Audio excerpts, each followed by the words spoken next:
In this video, I'm gonna explain some advice I got from MattyOW. Now, for those of you who don't know who Matty is, he's one of the best aimers in the world. He's got a ton of world records, he's got Astra scores, he's got Celestial scores, he's a lot of times at the top of the Voltaic benchmarks leaderboards.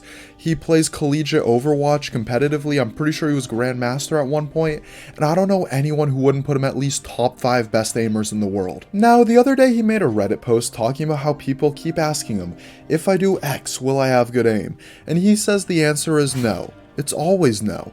There isn't one thing you can do to instantly grant you good aim, and there isn't even a single thing you can practice that will give you good aim in the long run. Instead, aiming's about a variety of factors.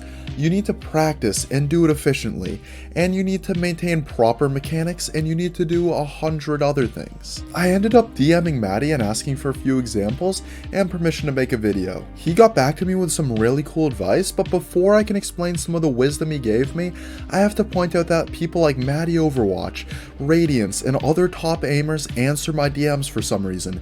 If you want to know what they say when they're asked questions, subscribe. Matty told me a lot of people just recommend smoothness as a way to fix all your problems, and that bothers him a lot.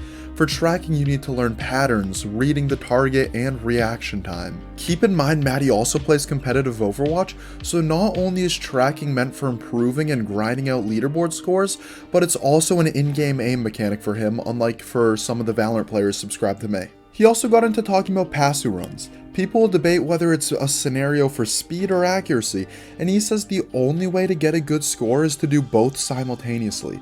Trying to pick one or the other is ruining your ability to play pass-through to the best of your ability. Now, what I think this rant really shows is that a lot of people have a very bad mentality for aim improvement. Matty's one of the best aimers in the world. He's been aim training for years, and when people ask him for advice, they ask him for one quick fix, one quick solution. Do people think he spent his thousands of Kovaaks hours searching for one thing to fix aiming, and once he got it, he was good? No, he had a slow, steady, gradual improvement, and now he's where he is because he trained to get there. No one has spent more time looking for a quick fix than I have. I spent a lot of time for my first few months on PC just going around YouTube looking for anything that would tell me how to aim good. I couldn't find anything. Everything was just point your crosshair in the direction you think an enemy's gonna come from, and you'll instantly be better. So I just assumed that the secret to good aim was something that was really hard to find. Then when I started aim training, it hit me that it's something you learn over time. It's an acquired skill. You have to practice